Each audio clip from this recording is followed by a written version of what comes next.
ఎన్నికల తరువాత వైసీపీ ఆత్మరక్షణలో పడిందంటే ఎస్ అవుననే సమాధానం వస్తుంది.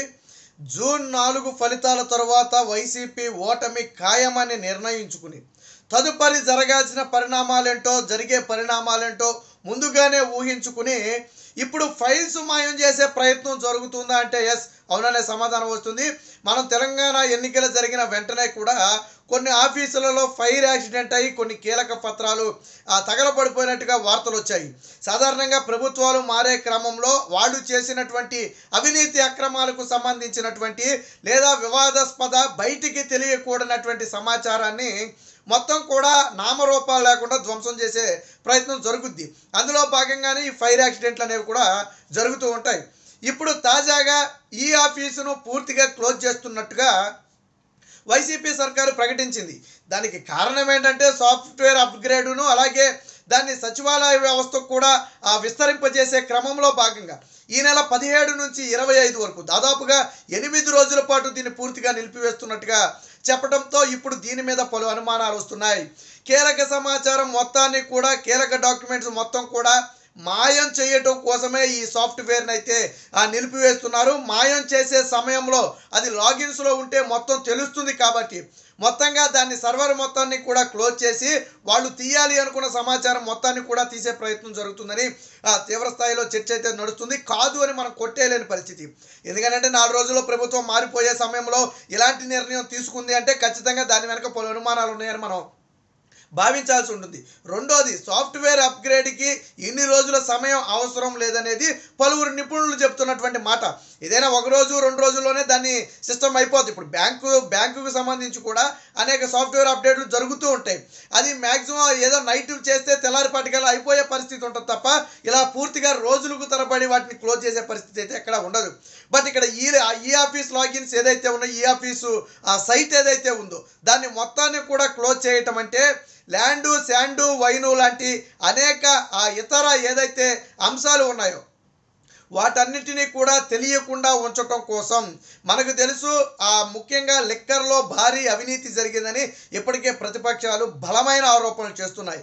ఇలాంటి సమయంలో దానికి సంబంధించినటువంటి కొనుగోలుకు సంబంధించినటువంటి కానీ లేదా అమ్మకాలకు సంబంధించినటువంటి కానీ లేదా స్టాకుకు సంబంధించినటువంటి వివరాలు ఏ ఉన్నప్పటికీ కూడా రేపటి రోజున ఈ లిక్కర్ స్కామ్ను బయటికి లాగే అవకాశం ఉన్న నేపథ్యంలో అలాంటి కీలక పత్రాలన్నింటినీ కూడా అందుబాటులో లేకుండా ఎవరికి దొరకకుండా మూడో కంటికి తెలియకుండా మాయం చేయడం కోసమే ఈ ఆఫీసును మొత్తాన్ని కూడా క్లోజ్ చేస్తున్నట్టుగైతే అనుమానాలు వస్తున్నాయి. అధికారులు కూడా ఇది మీరు నేను అనుమానం వ్యక్తం చేయడం కాదు, కొంతమంది కీలక ప్రభుత్వ అధికారులు అనుమానం వ్యక్తం చేస్తున్నారు. అప్గ్రేడ్ అనేది ఇప్పుడు అత్యవసరమైన విషయం కాదు. 4 రోజుల్లో ప్రభుత్వం మారుతుంది. ఒకవేళ ఏదన్నా ఉన్నా తర్వాత చూసుకోవచ్చు.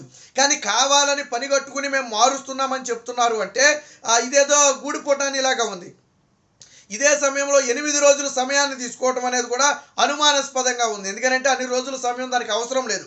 ఏదో ఒక పూటలో అయిపోయేదాన్ని 8 రోజులు తీసుకుంటున్నారు అంటే చాలా కీలక సమాచారాన్ని 5 ఏళ్ల క్రితం సమాచారాన్ని కూడా బహుశా తొలగించాల్సి ఉండటం వల్లే ఇంత సమయం తీసుకుంటున్నారేమో అనే అనుమానం కూడా కలుగుతుంది. గతంలో తెలంగాణలో ఫైర్ యాక్సిడెంట్ జరిగిన వెంటనే అప్పుడే చీఫ్ సెక్రటరీ ఒక ఆదేశం కూడా జారీ చేయడం జరిగింది. అన్ని ప్రభుత్వ ఆఫీసుల్లో ఉన్నటువంటి ఫైల్స్ అన్నీ కూడా భద్రంగా ఉంచాలి, ఏ ఒక్క ఫైలు బయటికి వెళ్ళకూడదు, అలాగే ఎక్కడా కూడా ఎటువంటి ఘటనలు జరగకూడదు, జరిగితే దానికి వాళ్లే బాధ్యత వహించాల్సి ఉంటుంది సంబంధిత అధికారులు అని చెప్పి కీలక ఆదేశాలు జారీ చేసిన తర్వాత మొత్తం కూడా ఎలర్ట్ అయిన పరిస్థితి. తర్వాత ఫోన్ ట్యాపింగ్ వ్యవహారం మనం చూసాం. దాని ఆధారాలు కూడా ఏ విధంగా ధ్వంసం చేశారు తెలంగాణలో. ఇప్పుడు అదే కోవలో ఆంధ్రప్రదేశ్లో కూడా జగన్మోహన్ రెడ్డి 5 ఏళ్ల పాటు చేసినటువంటి అవినీతికి సంబంధించినటువంటి అనేక ఆధారాలు చెరిపివేసే ప్రయత్నం జరుగుతుందని బలమైన ఆరోపణలు వస్తున్నాయి.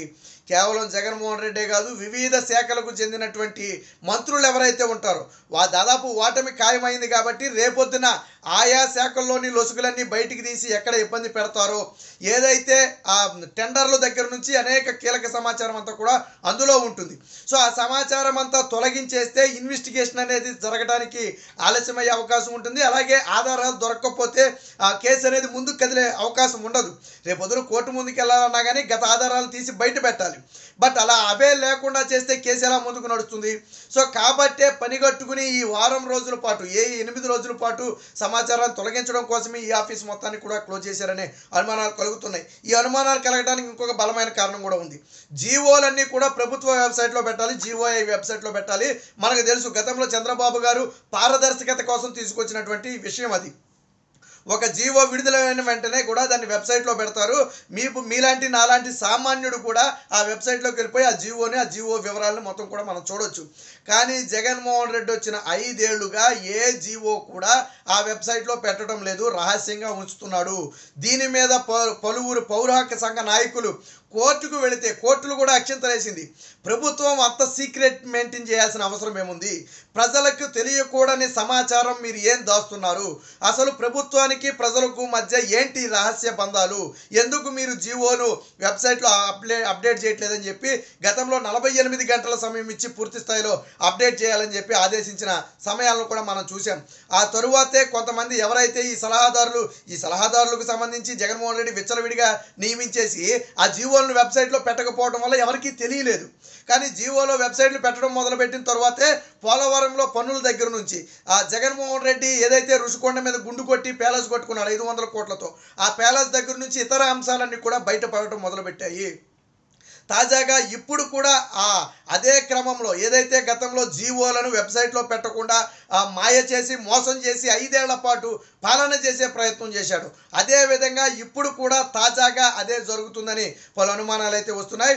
ఏదైతే ఈ ఆఫీస్ ఉందో దాన్ని మొత్తాన్ని కూడా క్లోజ్ చేయడం అంటే ఖచ్చితంగా తెర వెనుక ఏదో భారీ కుట్రకోణం ఉందని పలువురు అనుమానం వ్యక్తం చేస్తున్నారు. ఎలక్షన్ కమిషన్ జోక్యం చేసుకోవాలి, వెంటనే ప్రతిపక్షాలు కూడా అలర్ట్ అవ్వాల్సిన అవసరం ఉంది. రేపటి రోజున జగన్మోహన్ రెడ్డి తప్పించుకుని పారిపోవడానికి, వైసీపీ మంత్రులు తప్పించుకుని పారిపోవడానికి ఈ వెబ్సైట్కు సంబంధించి కీలక సమాచారం మొత్తానికి కూడా డిలీట్ చేసే ప్రయత్నం జరుగుతుందనే అనుమానం ప్రజల్లో ఉన్న నేపథ్యంలో వెంటనే అవసరమైతే కోర్టు నుంచి కానీ లేదా ఎలక్షన్ కమిషన్కి లేఖ రాసి కానీ దీన్ని క్లోజ్ చేయకుండా, దీంట్లోని సమాచారాన్ని డిలీట్ చేయకుండా అడ్డుకోవాల్సిన ప్రయత్నం చేయాలి. రేపటి రోజున ఈ సమాచారం మొత్తం డిలీట్ చేస్తే కొంతమంది కీలక వ్యక్తులు తప్పించుకుని పోయే అవకాశం ఉంది. ల్యాండు శాండు వైను అని అది ఇది అని తేడా లేకుండా, లిక్కర్లో ఇప్పటివరకు డిజిటల్ విధానమే లేదు. ఎందుకు లేదంటే మనకు తెలుసు. సో దీనికి సంబంధించిన లెక్కలన్నీ కూడా వాటిల్లో ఉంటాయి. వాటి మొత్తాన్ని కూడా ముఖ్యంగా లిక్కర్కు సంబంధించి, శాండ్కు సంబంధించిన ఈ ఫైల్స్ కానివ్వండి, ఈ లావాదేవీలు కానివ్వండి మాయం చేసే ప్రయత్నం జరుగుతుందేమోననే అనుమానం అయితే బలంగా కలుగుతుంది. గతంలో కూడా చంద్రబాబు గారు చెప్పడం జరిగింది, తెలుగుదేశం అధికారంలోకి వచ్చిన వెంటనే ఈ లిక్కర్ మాఫియా మొత్తాన్ని కూడా కటకటాల్లో పెడతాం, దీని వెనక ఉన్నటువంటి ఢిల్లీ లిక్కర్ స్కామ్కు మించినటువంటి భారీ కుంభకోణం ఉంది ఏపీలో, ఈ మొత్తాన్ని కూడా మేము బయటకు లాగుతాం, దీని వెనక ఎవరు ఉన్నా కానీ వదిలిపెట్టే ప్రసక్తి లేదని గతంలో చంద్రబాబు గారు కూడా హెచ్చరించిన నేపథ్యంలో ఈరోజు ఓడిపోతున్నారని తెలిసి ఎన్నికల ఫలితాలకు ముందే ఈ మొత్తాన్ని కూడా క్లోజ్ చేయాలని చెప్పి ఒక ప్రయత్నం అయితే చేస్తున్నట్టుగా తెలుస్తుంది. తక్షణమే ఎన్నికల కమిషన్ దీనిలో జోక్యం చేసుకోవాలి. ఏ ఆఫీసులోని ఫైల్ కూడా బయటికి కదలకూడదు. అలాగే అగ్ని ప్రమాదం జరిగిందని కొన్ని కీలక ఫైల్స్ను తగలబెట్టే అవకాశం కూడా ఉంది, తెలంగాణలో ఆల్రెడీ చూశాం. కాబట్టి ఎలక్షన్ కమిషన్ స్పష్టమైన ఆదేశాలు ఇవ్వాలి. ఎక్కడ ఫైర్ యాక్సిడెంట్ జరిగే అవకాశం ఉండకూడదు. అలాగే ఏ ఒక్క ఫైల్ని కూడా సంబంధిత అధికారి అనుమతి లేకుండా బయటికి వెళ్లకుండా అడ్డుకోవాల్సిన బాధ్యత ఉంది. అన్ని సీసీ కెమెరాలు ఎక్కడా కూడా ధ్వంసం కాకుండా అన్ని సీసీ కెమెరాలు పనిచేసే విధంగా చూడాల్సిన బాధ్యత ఉంది. కాబట్టి ఎలక్షన్ కమిషన్ ఈ దిశగా అధికారులకు అలాగే చీఫ్ సెక్రటరీకి ఆదేశాలు జారీ చేయాలి. ఈ ఆఫీసును కూడా ఏదైతే వారం రోజుల పాటు క్లోజ్ చేసే ప్రయత్నం చేస్తున్నారు, సాఫ్ట్వేర్ అప్డేట్ అని అలాగే సచివాలయానికి అప్డేట్ చేయడం కోసం అని చెప్పి చెప్తున్నారు, ఈ మొత్తాన్ని కూడా ఎలక్షన్ కమిషన్ అడ్డుకోవాలి. ఏదైనా ఉంటే ఎన్నికల తరువాత పెట్టుకోమని, ఇలాంటి సమయంలో వెబ్సైట్లు ఆపటం వల్ల పలు అనుమానాలు వస్తున్నాయని చెప్పి ఎలక్షన్ కమిషన్ స్పష్టమైన ఆదేశాలు జారీ చేయాల్సిన అవసరం ఎంతైనా ఉంది.